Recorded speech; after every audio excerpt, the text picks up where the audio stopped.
ನಮಸ್ಕಾರ ಎಲ್ಲರಿಗೂ. ಇವತ್ತೊಂದು ಸಿಂಪಲ್ಲಾಗಿ ಶಾವಿಗೆ ಪಾಯಸ ತುಂಬಾ ಸುಲಭವಾಗಿ ಮಾಡ್ಕೋಬೋದು. ದಿಢೀರಂತ ಯಾರಾದರೂ ನೆಂಟರು ಬಂದಾರ ಅಂದಾಗ ಈ ಥರ ಎರಡೇ ಪದಾರ್ಥ ಹಾಲು ಮತ್ತು ಸಕ್ಕರೆ ಶಾವಿಗೆ ಇತ್ತಂದರೆ ಸಾಕು, ಏನೂ ಹೆಚ್ಚಿಗೆ ಹಾಕಬೇಕಂತಿಲ್ಲ, ಮಾಡ್ಕೋಬೋದು. ಬನ್ನಿ ಹಾಗಾದರೆ ಮಾಡೋದು ಹೇಗೆ ಅಂತ ನೋಡುವ. ಮೊದಲಿಗೆ ಒಂದು ಕಡಾಯಿಗೆ ಇಟ್ಕೊಂಡು ಗ್ಯಾಸ್ ಆನ್ ಮಾಡಿ ಕಡಾಯಿಗೆ ಇಟ್ಟು ಒಂದು 2 ಟೇಬಲ್ ಸ್ಪೂನಷ್ಟು ತುಪ್ಪ ಹಾಕ್ಕೊಳ್ತಾ ಇದ್ದೀನಿ.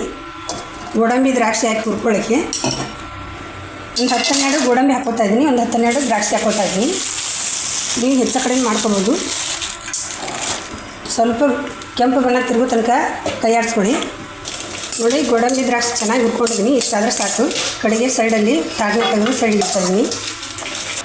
ಅದೇ ಪಾತ್ರೆಗೆ 1 ಕಪ್ನಷ್ಟು ಶಾವಿಗೆ ಸೇರಿಸಿದ್ದೀನಿ. ಶಾವಿಗೆ ಹಾಕ್ಕೊಂಡು ಸ್ವಲ್ಪ ಕೆಂಪು ಕಲರ್ ಬರೋ ತನಕ ಸ್ಲೋ ಗ್ಯಾಸ್ ಇಟ್ಕೊಂಡು ಕೈ ಆಡಿಸ್ತಾನೆ ಇರಲಿ. ನೋಡಿ, ಶಾವಿಗೆ ಇಷ್ಟು ಹುರ್ಕೊಂಡ್ರೆ ಸಾಕು. ಈಗ ಇದಕ್ಕೆ ಕುದೀತಾ ಇರುವಂಥ ಹಾಲು ಹಾಕ್ತಾಯಿದ್ದೀನಿ. ಒಂದು ವೇಳೆ ಹಾಲು ಕುದೀತಾ ಇಲ್ಲ ಅಂದರೆ ಶಾವಿಗೆನ ಕಡೆಗೆ ತೆಗೆದುಬಿಟ್ಟು ಹಾಲು ಕುದಿಸ್ಕೊಂಡ್ಮೇಲೆ ಶಾವಿಗೆ ಹಾಕ್ಕೊಳ್ಳಿ, ಇಲ್ಲಾಂದರೆ ಶಾವಿಗೆ ತುಂಬಾ ಬೆಂದು ಬಿಡ್ತೈತಿ. ಒಂದು ಅರ್ಧ ಲೀಟ್ರ್ಗಿಂತ ಮೇಲೇ ಹಾಕ್ಕೊತಾ ಇದ್ದೀನಿ ಹಾಲು.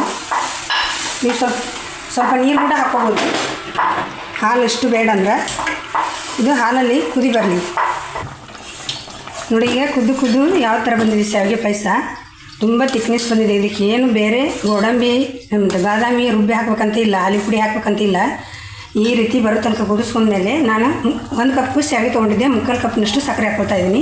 ಸಿಹಿಗೆ ಅನುಗುಣವಾಗಿ ಹೆಚ್ಚು ಕಡಿಮೆ ಮಾಡ್ಕೋಬೋದು, ಅರ್ಧ ಕಪ್ ಕೂಡ ಹಾಕ್ಕೋಬೋದು. ಸಕ್ಕರೆ ಹಾಕಿ ಭಾಳ ಕುದಿಸ್ಲಿಕ್ಕಿಲ್ಲ, ಒಂದು 2 ಕುದಿ ಬಂದರೆ ಸಾಕು.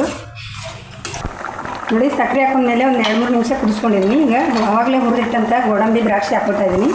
ಹಾಗೆಯೇ ಒಂದು 4 ಏಲಕ್ಕಿ ಕುಟ್ಬಿಟ್ಟು ಪೌಡ್ರ್ ಮಾಡಿ ಇಟ್ಟಿದ್ದೆ, ಅದನ್ನು ಕೂಡ ಹಾಕ್ತಾಯಿದ್ದೀನಿ. ಹಾಕ್ಕೊಂಡು ಮಿಕ್ಸ್ ಮಾಡಿ ಗ್ಯಾಸ್ ಆಫ್ ಮಾಡಿಬಿಟ್ರೆ ಆಯ್ತು. ನೋಡಿ, ಸೂಪರಾದ ಶಾವಿಗೆ ಪಾಯಸ. ದಿಢೀರಂತ ಫಂಕ್ಷನ್ಗಾಗಲಿ ಉಣ್ಬೇಕಂದಾಗಲಿ ಯಾರಾದ್ರು ನೆಂಟರು ಬಂದಾಗಲಿ ದಿಢೀರಂತ ಮಾಡ್ಕೋಬೋದು. ತುಂಬಾ ಸುಲಭವಾಗಿ ಮಾಡಿರುವಂಥ ಪಾಯಸ. ನೀವು ಸಹ ಮಾಡಿ ಹೇಗೆ ಬಂತಂತ ತಿಳಿಸಿ.